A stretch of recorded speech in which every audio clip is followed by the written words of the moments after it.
मित्रों, प्राचीन समय की बात है। एक बार पांडवों के पास नारद मुनि आए और उन्होंने युधिष्ठिर से कहा, आपके पिता पांडु स्वर्ग में अत्यंत दुखी हैं, क्योंकि जीते जी वे राजसूय यज्ञ नहीं कर पाए थे।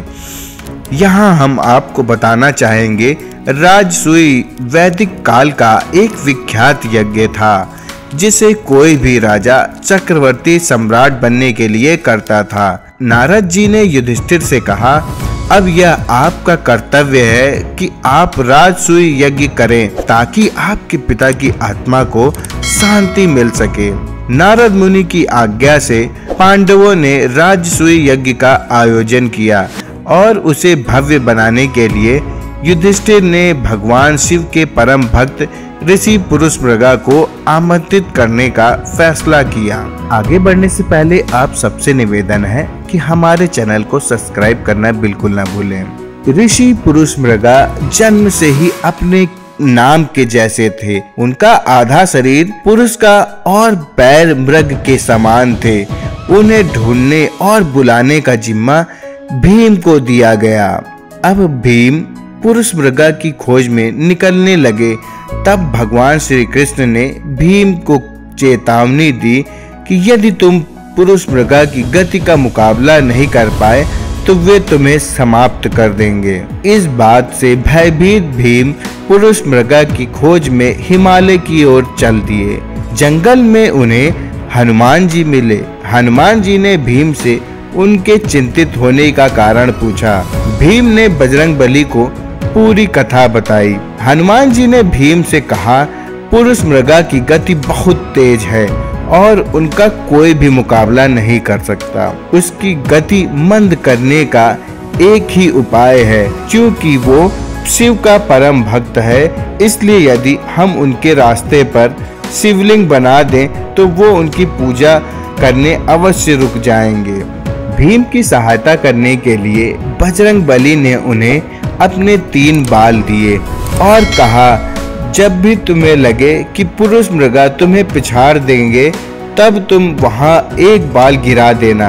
मेरा एक बाल 1000 शिवलिंग में परिवर्तित हो जाएगा। पुरुष मृगा अपने स्वभाव अनुसार हर शिवलिंग की पूजा करेंगे और आप आगे निकल जाएंगे। हनुमान जी की आज्ञा से भीम आगे बढ़े।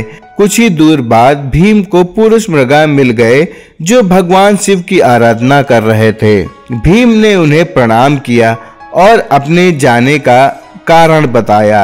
इस पर ऋषि उनके साथ शर्त के साथ जाने के लिए तैयार हो गए। शर्त यह थी कि भीम को उनसे पहले हस्तिनापुर पहुंचना होगा और यदि वो ऐसा न कर सके तो ऋषि पुरुष मृगा भीम को खा जाएंगे। भीम बुरी तरह फंस चुके थे, किंतु भाई युधिष्ठिर का मान रखने के लिए उन्होंने हाँ कर दी और हस्तिनापुर की ओर दौड़ पड़े। काफी दूर दौड़ने के बाद भीम ने भागते भागते पलटकर देखा कि पुरुष मृगा उन्हें पकड़ने ही वाले हैं। तभी भीम को हनुमान जी के द्वारा दिया गया बाल याद आ गया। उनमें से उन्होंने एक बाल वहीं गिरा दिया। गिरा हुआ बाल कुछ ही क्षणों में 1000 शिवलिंगों में परिवर्तित हो गया। शिव के परम भक्त होने के कारण पुरुष मृगा हर शिवलिंग को प्रणाम करने लगे और भीम भागता रहा। ऐसे ही भीम ने 3 बार किया और जब वो हस्तिनापुर के द्वार के अंदर जाने लगा तभी पुरुष मृगा ने भीम को पकड़ लिया। हालांकि भीम ने छलांग लगाई पर उसके पैर दरवाजे के बाहर ही रह गए। इस पर पुरुष मृगा ने भीम को खाना चाहा। तभी भगवान श्री कृष्ण और युधिष्ठिर द्वार पर पहुंच गए। तब पुरुष मृगा ने युधिष्ठिर से न्याय करने के लिए कहा। तब युधिष्ठिर ने कहा, भीम के पांव द्वार के बाहर ही रह गए थे, इसीलिए आप सिर्फ भीम के पैरों के खाने के हकदार हैं। युधिष्ठिर के न्याय से पुरुष मृगा अत्यंत प्रसन्न हुए और उन्होंने भीम को क्षमा कर दिया। उन्होंने राजसूय यज्ञ में भाग लिया और सभी को अपना आशीर्वाद प्रदान किया।